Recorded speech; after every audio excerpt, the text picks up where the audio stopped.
Excerpts from the Ballad of Reading Gaol, First Stanza, by Oscar Wilde. He did not wear his scarlet coat, for blood and wine are red, and blood and wine were on his hands when they found him with the dead. The poor dead woman whom he loved and murdered in her bed. He walked amongst the trial men in a suit of shabby grey. A cricket cap was on his head, and his step seemed light and gay. But I never saw a man who looked so wistfully at the day. I never saw a man who looked with such wistful eye upon that little tent of blue which prisoners call the sky, and at every drifting cloud that went with sails of silver by. I walked with other souls in pain within another ring, and was wondering if the man had done a great or little thing, when a voice behind me whispered low, that fellow's got to swing. Dear Christ, the very prison walls suddenly seemed to reel, and the sky above my head became like a cask of scorching steel. And though I was a soul in pain, my pain I could not feel.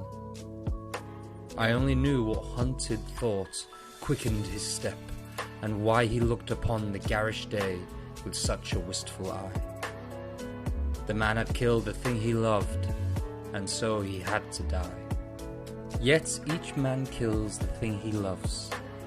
By each let this be heard. Some do it with a bitter look, some with a flattering word.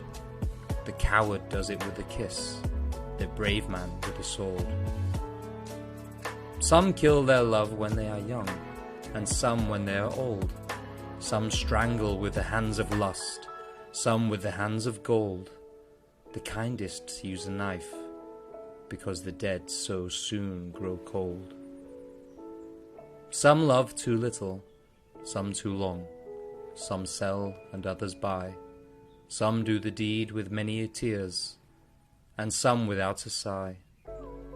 For each man kills the thing he loves, yet each man does not die.